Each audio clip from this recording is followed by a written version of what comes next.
सन्माननीय सुनीलजी तटकरे साहेब, शिवसेनेचे उपनेते सन्माननीय चव्हाण साहेब, आमची झाशीची गाणी माझी ज्योती वाघमारे, बाबाजी जाधव, या व्यासपीठावर बसलेली सगळी मान्य मंडळी, बंधू भगिनी माता, पहिल्यांदा माझ्या पाठीमागे सगळे उभे आहेत आणि मी जिवंत असे पण माझ्या पाठीशी उभे राहणार आहेत, त्या सगळ्यांना मी मनापासून धन्यवाद देतो. मी सांगितलं मला गुहागरमध्ये यायचं आहे आणि सुनील तटकरेजीला घेऊन यायचं आहे. समजने वाले को इशारा काफी आहे. मी आणखी पुढे काय बोलत नाही, कारण मीडियावाल्यांना तेवढंच हवं भाई काय बोलतायत.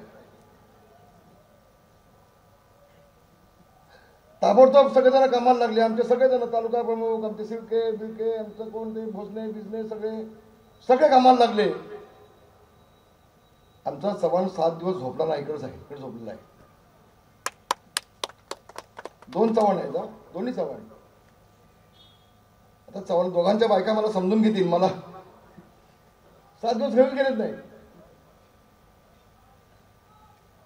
याला मावळे म्हणतात. छत्रपतींची आठवण झाली. मला खूप समाधान झालं. विद्वान कुठे आहे? हा इथं आहे. बामणे बाजूला आहे. आमचे नासिकभाई बाजूला आहेत.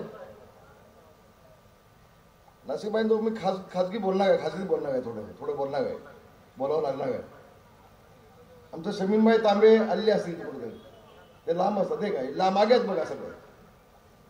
माझ्या गुहागरच्या सगळ्या बंधू भगिनी मातांनो, इतक्या मोठ्या संख्येने आपण उपस्थित झाल्याबद्दल आपल्या सगळ्यांचे मनापासून आभार मानतो. सगळ्यांना लाख लाख लाख लाख धन्यवाद देतो.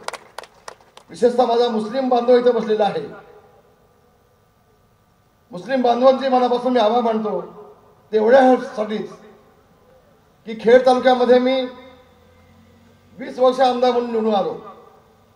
90 सालामध्ये ज्या वेळेला मी आमदार म्हणून निवडून आलो त्यावेळेला कायमच्या तिथे हिंदू मुस्लिम दंगली व्हायच्या. आमच्या खेडचे बांधव आहे, सिकंदर जसनाक इथं आले, ते सांगतील. भाषण केले की मला माहिती नाही. कायमच्या दंगली व्हायच्या. तटकरे साहेब 90 मध्ये मला मुस्लिम बांधवांनी मतं दिली नव्हती. तो केशव भोसले माझ्यासमोर उमेदवार होता, त्याच्यासोबत दाऊद होता. तेव्हा दाऊद वॉन्टेड नव्हता. 90ला माझी लढाई दाऊद सोबत झाली आणि मी निवडून आलो. मग मुस्लिम बांधवांना थोडीशी काळजी, आता आमचं काय. पण मी त्यावेळेला जाहीर करून सांगितलं होतं 90 सालामध्ये, यावेळेला मला मुस्लिम बांधवांनी मतं दिली नसतील, पण 95ला निवडणूक होईल त्यावेळेला माझ्या विजयाचे शिल्पकार या माझ्या मतदारसंघातले मुस्लिम बांधव असतील, अशी घोषणा माझ्या पहिल्या सभेमध्ये, निवडून आल्यानंतर पहिल्या सभेमध्ये मी केली होती बांधवांना. आणि मग त्यानंतर मी मागे वळून पाहिलं नाही. सगळ्या दंगली बंद करून टाकल्या. काही वेळेला फेटा खाली टाकला. मी स्वतः उभा राहिलो मस्जिदसमोर. हिंमत असेल गुलाल टाकून दाखवा. तटकरे साहेब सगळ्यांना असे वाटलं शिवसेनेचा निवडून आलेला आमदार हा मुस्लिमांसाठी उभा राहतोय. होय होय, काय वेळेला तुमच्यात हिंमत असेल तर मस्जिदला हात लावून दाखवा. तुमचे हात काढणार नाही तुम्ही सांगितलं होतं. तो आमदार सलमाया. मी एक गोष्ट मी अगदी पहिल्यांदा सांगतोय, तुम्ही जेव्हा निवडणुकीला उभे असता तेव्हा विशिष्ट पक्षाचे असता. कोण शिवसेनेचा असतो, कोण राष्ट्रवादीचा असतो, कोण काँग्रेसचा असतो, कोण मनसेचा असतो, कोण भाजपाचा असतो, कोण अगवेचा असतो. पण तुम्ही निवडून आलात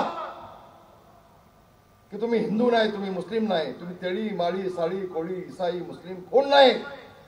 तुम्ही निवडून आलात की तुम्ही राष्ट्रवादीचे नाही, काँग्रेसचे नाही, शिवसेनेचे नाही, भाजपचे नाही, अगवेचे नाही. निवडून आलात की तुम्ही आम जनतेचे असता. या माध्यमातून काय तुमच्याकडनं काम अपेक्षित असतं आणि ते काम तुमच्या आमदारांनी केलं. हिंदू आणि मुस्लिमांमध्ये तो पूल बांधलेला होता, विकासाचा पूल. तो मी उभा केला खेड तालुक्यामध्ये, मी उभा केला. आणि आज अभिमानाने मी तटकरे साहेबांना सांगितलं, तटकरे साहेब आज देखील माझ्या खेड तालुक्यातला 90% मुस्लिम बांधव हा रामदास कदम सोबत आहे. होय, माझ्या सोबत आहे. मी अभिमानाने सांगतो. कसं गंमत असते बघा. एक सांगतो मी आपल्याला, लांबून बघितल्यानंतर दाढीवाला रामदास कदम खतरनाक माणूस दिसतो. अनेक जण मला म्हणतात, भाई तुमच्याजवळ यायला भीती वाटते हो. पण जोपर्यंत ताटात जेवणे आहेत पण संबंध येत नाहीत तोपर्यंत समोरच्या पोटात काही ते कळत नाही. त्याचं नाव रामदास कदम आहे. होय, 2009 सालामध्ये मला इथून तिकीट दिली गेली होती.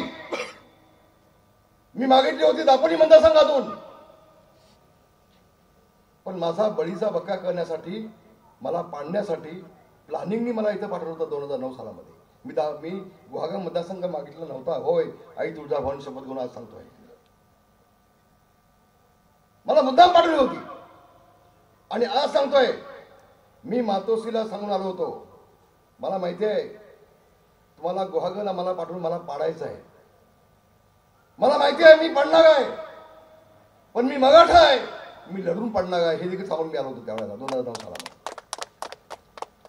मला वाईट का वाटलं? मी पडलो नाही, मला पाडलं गेलं. मी एक लहानसं उदाहरण मी आज आपल्याला देणार आहे. मुद्दा अबलोली गाव आहे ना गुहागरमध्ये, अबलोली गाव आहे ना, त्या अबलोली गावामध्ये मी प्रचारासाठी गेलो होतो त्यावेळेला. तिथे अशी सगळी अंगणामध्ये सगळी लोक बसली होती, 200-400 लोक बसली होती. असे मी गेल्यानंतर एक ग्रस्त मतदार तिथले गावचे नेते उठले, मला बोलायचं आहे. म्हटलं बोला. मला म्हटलं तुम्ही शिवसेनेचाच ना? मी म्हटलं हो. मला म्हटलं आनंद गीते शिवसेनेचंच ना? म्हटलं हो. मग आनंद गीते आम्हाला सांगतायत रामदास भाईला मत देऊ नका, तुम्ही नातूला मत द्या. अहो म्हटलं असं होणार नाही. लावा फोन. त्या सन्मान्य गृहस्थाला तिथून फोन लावला. 300-400 माणसं होती. गीते साहेबांना फोन लावला. गीते साहेब आम्ही मतं कोणाला द्यायची? समोर आवाज आला, तुम्हाला मी सांगितलं ना नातूला मत द्या म्हणून, तुम्हाला कळत नाही का सांगून एकदा सांगितल्यानंतर? मी ऐकतोय. तो फोन काय कशावर ठेवतात तुम्ही? स्पीकरवर ठेवला होता. मी ऐकतोय. मला धोका झाला. मला धोका झाला. आनंद गीतेंना उद्धव ठाकरे सांगितलं होतं मला पाडायला. सगळी माहिती नंतर घेतली. मी त्यावेळेला महाराष्ट्राच्या विधानसभेचा विरोधी पक्षनेता होतो. विधानसभेचा विरोधी पक्षनेता पुढचा मुख्यमंत्री असतो. आणि म्हणून मला पाडण्यासाठी उद्धव ठाकरेंना मुख्यमंत्री त्यावेळेला व्हायचं होतं. आणि म्हणून मला पाडण्यासाठी आनंद गीतेंच्या खांद्यावरती बंदूक उद्धव ठाकरे ठेवून 2009 सालामध्ये वंदन मला पाडलं. मला दुःख झाली, वेदना झाल्या की महाराष्ट्र विधानसभेचा विरोधी पक्षनेता पडतो ही साधी गोष्ट नाहीये. त्यावेळेला नातू साहेबांना शिवसेना प्रमुखांनी सांगितलं होतं की मी एक विधान पक्षाची जागा तुमच्यासाठी सोडतो, पण बंडखोरी करू नका. शिवसेना प्रमुखांचे त्यावेळेला शब्द कसे होते? अरे तू उभा झालास तर रामदास पडेल आणि मग ना तू ना मी, नातू नातू ना मी, हे शिवसेना प्रमुखांचे शब्द आहेत त्यावेळेला.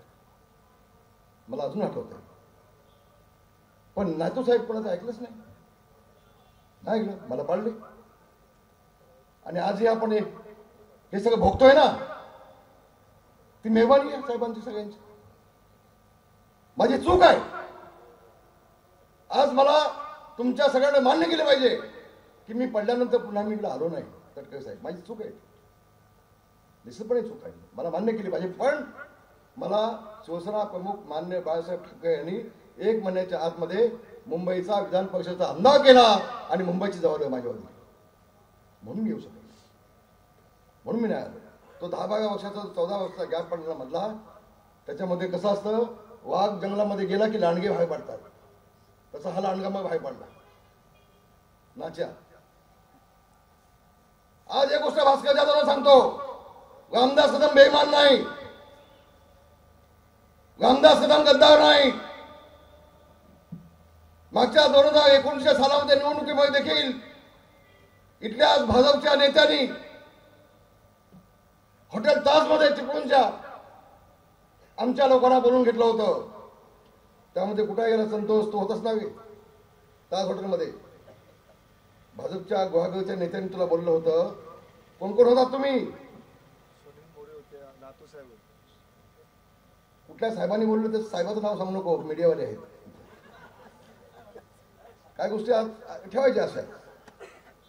पण तुम्ही सुनील होता, तू होतास आणि कोण काते होता जो आज भास्कर सोबत आहे, नाच्या सोबत आहे. आणि प्रस्ताव काय होता तडकरे साहेब, तुम्ही भास्कर जाधवला पाडा, गुहागाव मतदारसंघामध्ये आम्हाला सपोर्ट द्या, मग तुमच्या मुलाला आम्ही सपोर्ट देऊ दापोलीला,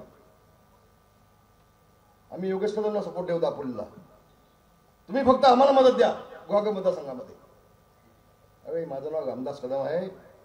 आज आई तुळजाभवानी शपथ घेऊन पुन्हा सांगतोय, या सगळ्या लोकांनी मी सांगितलं त्या नेत्याला जाऊन सांगा मी बेमान नाही, मी गद्दार नाही, भास्कर जाधव माझ्या पक्षाचा उमेदवार आहे, मी त्याला कदापि पाडणार नाही, भले माझा मुलगा दापोलीला पडला तरी चालेल, पण बेमानी रामदास कदमच्या रक्तामध्ये नाही, हे त्याला आवर्जून सांगायला पाठवलं मी दुसऱ्या दिवशी. हे सगळे गेले.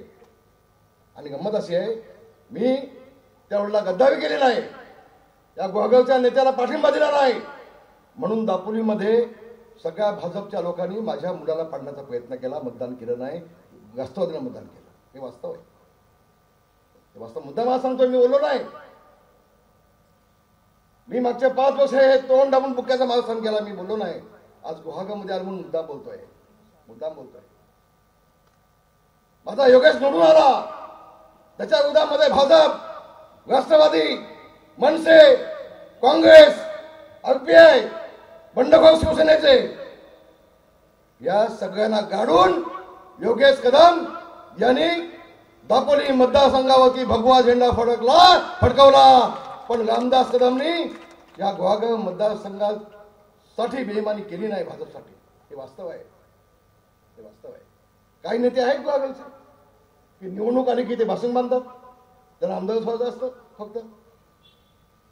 आपली युती आहे, युती धर्म तर पाळा ना तुम्ही. आणि मग रामदास कदम बोलला की बोलतो. रामदासबाई टोकाची भूमिका घेतात. काय घेतो? टोकाची भूमिका घेतली असती तर एकनाथ शिंदेच्या पाठीशी खंबीरपणे उभा राहून शिवसेना भाजपचं सरकार महाराष्ट्रामध्ये रामदास कदमने आणलं नसतं आणलं. आज तुमचे मंत्री जे येत आहेत ना विकास कामं घेऊन, ती रामदास कदमची मेहरबानी आहे. होय, मी जबाबदारीने बोलतोय बांधकाम. आणि म्हणून कोण आनंद गीते, या गीतेला कोणी तिकीट द्यायला लावली, या भास्कर जाधवला कोणी तिकीट द्यायला लावली, कोण गद्दारची व्याख्या काय? हाच भास्कर जाधव शिवसेना प्रमुखांच्या पाठीशी खंजीर भोगून हा राष्ट्रवादीमध्ये गेला. सुनील तटकरेजी, तुम्ही 9 खाती दिली, त्याच्याकडे 9 खाती तर खातच असतं, त्याला खायला लागतं सगळं. 9 खाते दिली तरी त्याचं समाधान नाही. अहो तुम्ही आज अध्यक्ष आहात ना, त्याला पण अध्यक्ष केला होता पक्षाचा, राष्ट्रवादीने पक्ष त्याच्या ताब्यात दिला होता, समाधान नाही. हवं काय तुला? काय काय हवं? अहो आमचे लोक म्हणतात ना, हे म्हणे सगळं खात आहे, काय काय म्हणे वाळू पण खात आहे, हा खडी पण खात आहे, हा लोखंड पण खात आहे, हा टक्के पण, असे मला माहिती नाही, काही लोक म्हणतात. सगळी चर्चा चालू आहे. अगे लोकप्रतिनिधी स्वतःसाठी जगला तो मेला, स्वतःसाठी जगला तो मेला. अगे दुसऱ्यासाठी जगला तो खऱ्या अर्थाने जगला. भास्कर जाधव तो खऱ्या अर्थाने जगला. सगळी कॉन्टॅक्ट तुलाच. ते लोटे एमआयडीसी मध्ये जाऊन त्या कंपनीच्या मालकांची आय माय काढतो, दम देतो. याला कॉन्टॅक्ट सगळे हवेत कंपनीमध्ये. त्याला स्थानिक लोकांनी जायचं कुठं जायचं? आणि म्हणून भास्कर जाधवला मी सांगेन, 2019 सालामध्ये या गुहागावच्या भाजपच्या नेत्यांचं न ऐकून तुझ्या निवडणुकीसाठी मी बाहेर पडलो होतो. 15 गावामध्ये याची पहिली सभा घेतली. तटकरे साहेब, भास्करला निवडून द्या. खाडीपट्ट्यामध्ये सभा घेतली, भास्करला निवडून द्या. लोट्यामध्ये सभा घेतली, भास्करला निवडून द्या. गुहागावमध्ये सभा घेतली, भास्करला निवडून द्या. हा बेईमानाची अवलाद माझ्यावर बोलत असतो, माझ्यावर टीका करत असतो. या नेत्याचं मी ऐकलं असतं गुहागावच्या भाजपच्या, तर माझ्या मुलाचं रेट आणखी 50,000 वाढलं असतं. पण माझ्या मुलाची पर्वा न करता तुला साथ दिली. अरे जनाची नाही मनाची थोडी तो ठेव. काय का तमाशा चाललाय कोकणामध्ये? कोण काय काय बोलतंय? अरे कोकणात काय संस्कृती आहे की नाही? त्या नागर राणीच्या मुलाला वाटेल ते बोलतोय. मी इथं बोलू शकत नाही असे शब्द, मी ते तोंडात ना शब्द आणू शकत नाही असे शब्द बोलत असतो. काय तो नेपाळी वाचमन सारखी मुलं दिसतात, आणि अमुक आहे आणि तमुक आहे, मग त्यांनी इथं यायचं, त्यांनी हवं ते बोलायचं. काय संस्कृती आहे कोकणाची? होय तटकरे साहेब, 32 वर्ष विधिमंडळामध्ये मी देखील काढली. 32 वर्षामध्ये पुष्कळ आम्हाला बघायला मिळालं. कदाचित मराठवाड्याचा प्रश्न असेल तर मराठवाड्याचे सगळे आमदार विधिमंडळाच्या तुमच्या सभागृहामध्ये एकत्र यायचे, लॉबीमध्ये एकत्र यायचे. पश्चिम महाराष्ट्राचा प्रश्न असेल, पश्चिम महाराष्ट्रातले सगळे आमदार आपले पक्ष बाजूला ठेवून त्या लॉबीमध्ये यायचे. विदर्भातले आमदार असतील वेगळ्या विदर्भ करण्यासाठी त्या भागातले सगळे आमदार मी एकत्र पाहिले आणि आपापले प्रश्न भागाचे सोडून घेतात. फक्त कोकणातले आमदार कधीच एकत्र नाही. कोकणातले नेते फक्त एकमेकांना शिव्या घालण्यामध्ये बाळमाई शिमगा आणि हा वेडा माजलाय, हा फक्त नाचत असतो. भगतसिंग म्हटलं सेला विधिमंडळामध्ये म्हटले, हा डान्स करतोय सभागृहामध्ये, डान्स काहीतरी सभागृहाची हे ठेव, काही नाही ना याला, काही नाही याला, लाज लज्जा इज्जत आबरू संगम काही नाही याला, काही नाही. आणि साप आहे, साप भास्कर जाधव म्हणजे साप आहे. आणि आज तुम्हाला मी शपथ घेऊन सांगतोय, या सापाला दूध मी पाजलंय, या सापाचा फणा रामदास कदम ठेचल्याशिवाय घडा नाही, हे सांगायला मी आज इथं आलो आहे. होय बांधवाने मी सांगायला इथं आलोय, माझ्या सगळ्या मुस्लिम बांधवांसह सगळ्याला मी आज हात जोडून सांगतोय, विकास कामासाठी भास्कर जाधवकडे तुम्हाला भीक मागायला जाण्याची आवश्यकता नाही आजपासून. होय नाही आवश्यकता. आजपासून या गुहागर मधल्या प्रत्येक गावाची विकासाची जबाबदारी हा रामदास कदम घेतोय, मी घेतो आजपासून. होय मी घेतोय.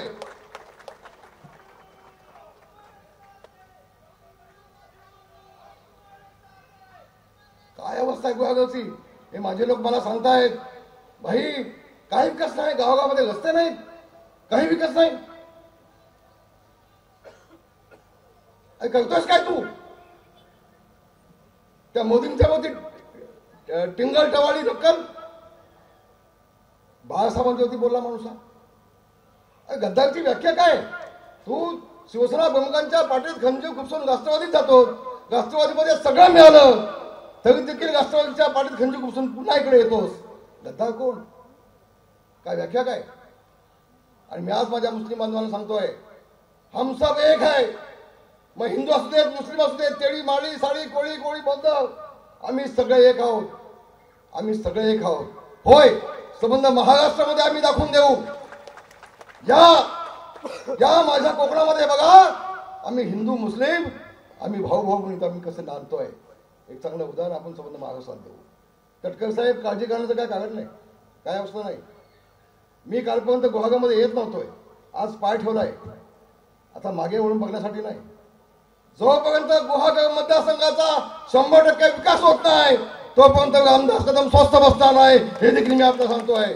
होय शिर्के साहेब, मला प्रत्येक गावात घेऊन जा, गुहागर मतदारसंघातल्या प्रत्येक गावामध्ये मला घेऊन जा. विकास काय असतो ना, मी गुहागर मतदारसंघातल्या जनतेला दाखवून देईन. होय दाखवून देईन. माझी चूक झाली, मी कालपर्यंत येत नव्हतो म्हणून या लांडग्याचं फावलं होतं, हे लांडग्याचं फावलं होतं. त्या 70 गावामध्ये आमचा सिगवण आहे. कुठे गेला सिगवण? हा इथं आहे. मला माहिती आहे तू कुठे जाणार नाहीस मला सोडून. ते वाघ आहेत, सगळे वाघ आहेत. आमच्या 70 गावामध्ये आमच्या चव्हाण साहेबांचं देखील स्वतःच घर आहे तिथे. पण मी आज येणार सिगवण साहेब, प्रत्येक गावामध्ये मी येईन, प्रत्येक गावामध्ये येईन. विकास कामाची यादी द्या. उद्याची लोकसभा संपली, आचारसंहिता संपली की विधानसभेच्या आधी प्रत्येक गावामध्ये विकासासाठी कोट्यावधी रुपये लागले तर रामदास कदम शासनाकडून आणल्याशिवाय घडणार नाही. होय, हे सरकार आणण्यामध्ये रामदास कदमचा पण सिंहाचा वाटा आहे. ही सत्ता आणण्यामध्ये रामदास कदमचा सिंहाचा वाटा आहे. म्हणून विकासाच्या माध्यमातून गुहागर मतदारसंघाचा विकासाचा वाटा हा रामदास कदम अगदी ताकदीनं हक्कानं घेतल्याशिवाय घडणार नाही. हा तुम्हाला सगळ्यांना माझा शब्द आहे, शब्द आहे. मी तर कोणाची टीका करण्यासाठी आलो नाही, पण ह्या गधड्याला कळू दे. मी मनात आणलं असतं तर 2019ला तू विधानसभा बघितली नसतीस. मी बेईमानी केली नाही, मी नाही बेईमानी केली. पण आज सांगतोय, आज भास्कर जाधव सांगतोय 2024ला तुला विधानसभा बघायला लागणार नाही, तुला विधानसभा बघू देणार नाही. तुला कायमचा राजकारणातून नाही काढला तर माझं नाव रामदास कदम नाही, हे तिला सांगतोय, हे तिला सांगतोय.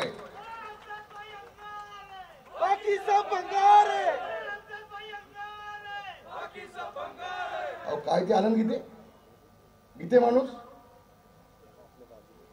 एकदा निवडून गेला की 5 वर्ष कधी दिसत नाही.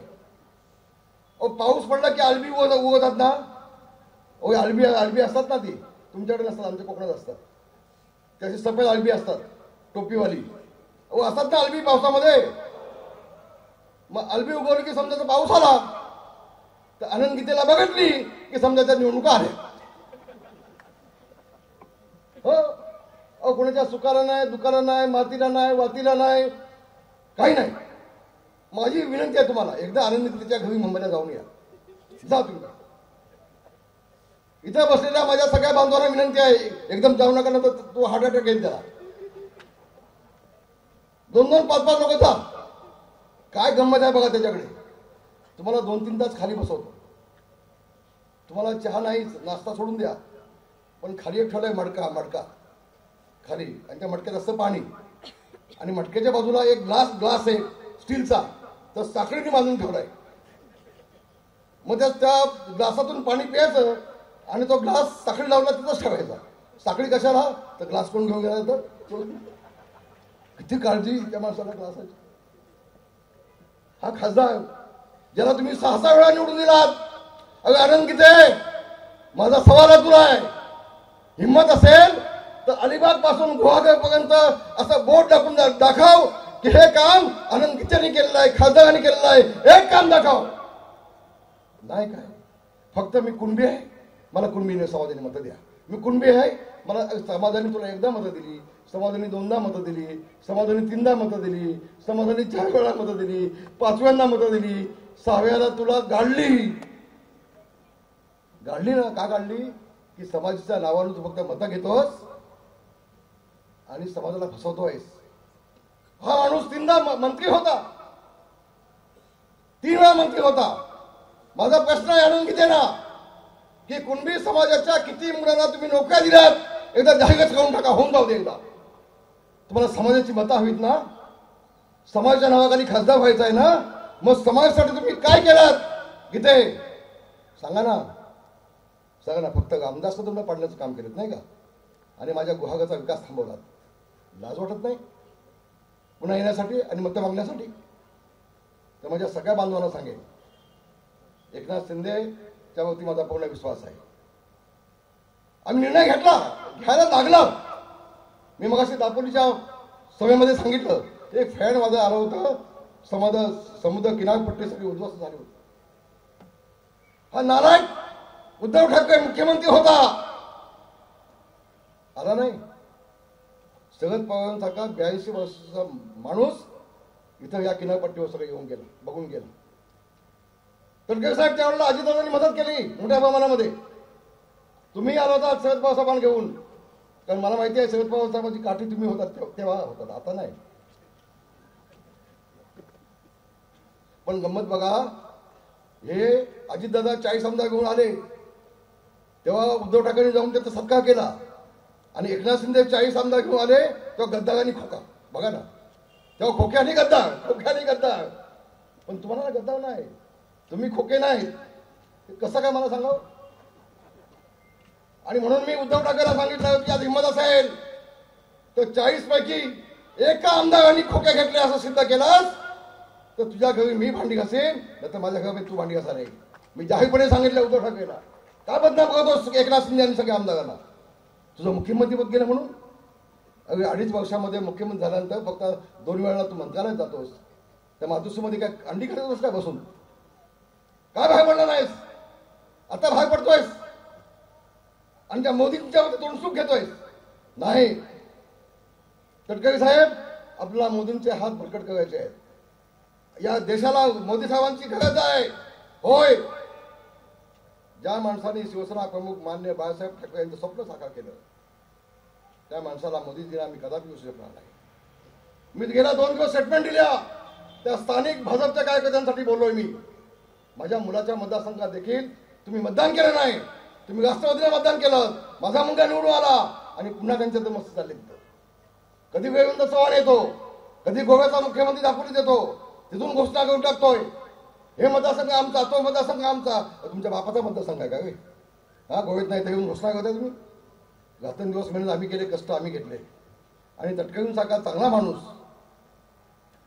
2% फक्त त्यांचा समाज आहे, कदाचित 1% पण असेल, पण सगळा समाज हिंदू, मुस्लिम, शीख, ईसाई, बौद्ध, तटकरी साहेब मी पाहिला, अनुभवलाय, हा सगळा समाज तुमच्या सोबत आहे, तुमच्या सोबत आहे.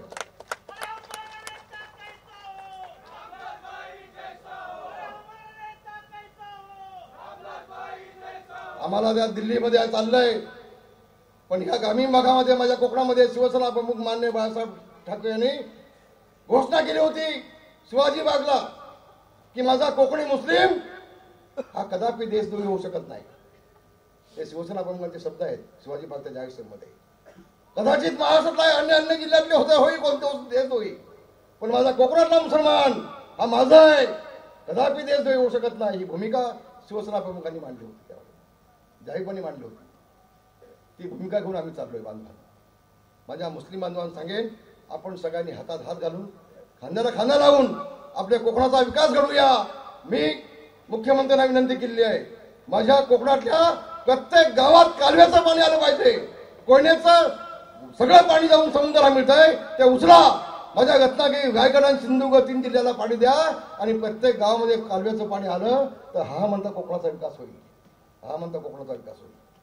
काल आपण कोकोकोला आणला लोटेमाळीशीमध्ये, होय 5,000 मुलांना नोकऱ्या लागतील, 2,000 ट्रक लागतील, स्थानिक लोकांना काम मिळेल, हाताला काम मिळेल, बेरोजगार कमी होईल. आता आज आमची अवस्था काय? आज आमची सगळी मुलं ही ठाण्यात, पुण्यात, मुंबईला नोकरीसाठी जात आहेत, फक्त आई वडील घरामध्ये बसलेत. 50% घरं बंद असतात.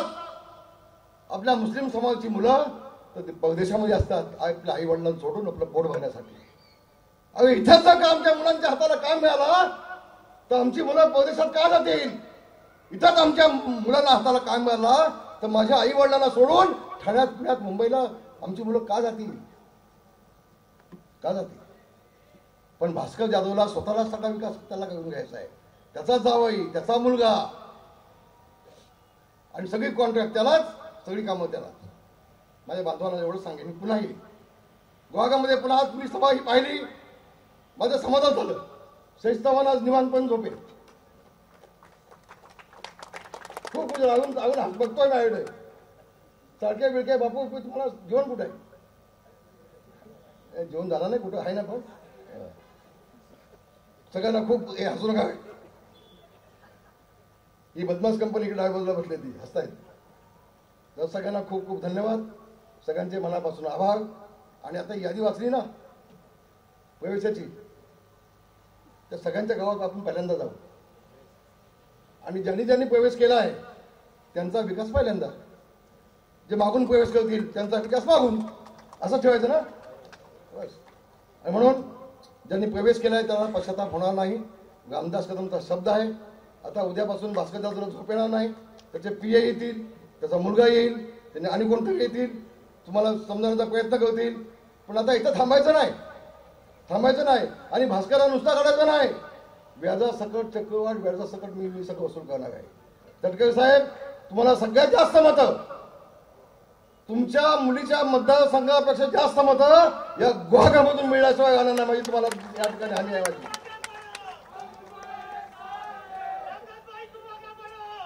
आता ह्या लांडग्याला संपवल्याशिवाय या माझी गुहागरची जनता थांबणार नाही.